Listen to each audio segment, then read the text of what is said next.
everyone, thanks for stopping by. Today I want to talk to you about how to start writing a book. I'm talking from the very beginnings from scratch. So I am not talking about the process of actually publishing a book. That would be a topic for a whole nother video. But this is if you've had that idea in your head, you think it would be a great book, but you just don't know how to get started. I'm going to take you through 4 tips that I use to get that creative process going to actually start writing. So let's take a look.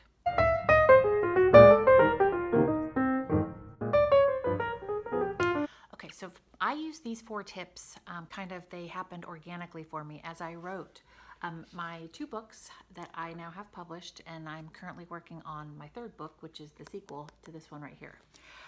So obviously this is a kid's picture book. This one here is more for middle grade, young adult, and up. Okay, so it was a story I had from when I was a little girl. It has just been sitting in my mind forever, and I always thought it would be a great book, right? And I'm sure this is you too. If you're watching this, you probably have had this great idea, maybe multiple ideas that you think would make a great book, but how do you start? Okay, so here's what I did. Step number 1, I bounced the idea off of somebody, and somebody that you trust in this arena. It doesn't have to be somebody that is an experienced writer or anything like that. For my first book, I actually took the idea to my youngest daughter, who at the time was the same age genre as the book is targeted for. And so I really like to hear her feedback on my story, and the fact that I saw her get so excited about where I was going with it made me think, okay, maybe I'm onto something. Maybe this is appealing to this age group, because it's exactly the age I was when I came up with the story. So bouncing the ideas off of somebody then kind of furthered the process, kind of where I got stuck. I always had the beginning of the story in my head, but I didn't know how the story was going to play out. And so by bouncing the ideas off of her, it helped me kind of evolve the story and push it forward. So it doesn't have to be, your child like it was for me, but that worked for me. I've had somebody reach out to me and ask me for input on their story idea. It can be anybody, but sometimes just hearing yourself talk it through to somebody else is extremely helpful. So that is tip number 1, is to talk about your story and kind of bounce the ideas off somebody so that you can get their feedback and hear yourself talking about the story out loud. Step number 2. Step number 2 is, I'm going to call it, find your creative outlet and make it work for you. I don't know if that's the right term. Your quiet space, your creative outlet. Let me explain. For me, it was walking. I'm a big walker. I usually walk my dog. And in my mind, I have several kinds of walks that I do. Sometimes a family member walks with me and I talk with them and we catch up, and that's great. Sometimes I use walks to make phone calls. That's a good use of my time as well. But the other type of walk that I do is I get in my quiet place and I start brainstorming. Getting out into nature, I start thinking through my story and I come up with great ideas. So, for me, it's walking. For you, it might be something else. The other thing I know about myself is that I'm very much a morning person. And so when I get up at that time and have my first cup of coffee of the day and nobody else is up yet, that's a lot of times when I do my best thinking. So I try to really take advantage of that time. So again, I can't stress finding that outlet for you that allows your brain to kind of imagine and think. It might be a totally different activity. I just know for me, it's walking. I know my daughter, who is very similar to me, she has this wild imagination, which I think is wonderful. And, she always wakes up and has these crazy dreams that she remembers. I never remember my dreams. And so she'll tell me about them. I'm always saying, write them down. That sounds like a great book. Write them down. That sounds like a great book. So she actually will wake up and jot something down in the notes section on her phone. So, but again, wherever that opportunity is for you, that is your chance for your brain to kind of explore and think about things. Embrace that. Embrace it. I can't stress enough. And one piece to this, the other thing that I did, I would walk, and it used to be, I thought, oh my gosh, this is a great idea. I got to go home and write it down. I don't know why I didn't think of this sooner, but my husband actually said, why don't you just talk and record into your video. Duh, I don't know why I never thought of that. It was the greatest thing I ever did. So now, a lot of times on my walks, I am talking to myself because I'm talking through my storyline and I'm recording just a video. So I'm not videoing myself. I'm just got the phone down, but I'm recording into my headphones story ideas and things like that. And it's so liberating because I don't have to go home and remember to write anything down. I've got it all recorded. And then when I have time to sit down and type, I will literally type up what I have spoken into. It doesn't have to be exact text, but you're getting those ideas out. And, you want to get them while you're cultivating them, but those times don't always sync up. So by recording yourself, you don't have to worry about forgetting it, and you can always go back and type it up later. So that's a great, great tip. Okay, tip number 3. This might seem crazy. I thought it was crazy too. I thought maybe I was the only one that did this until I actually read about it in a book. I listen to movie scores, movie soundtracks. And this book actually suggested that. And I thought, oh, wow, I thought I kind of came up with that on my own.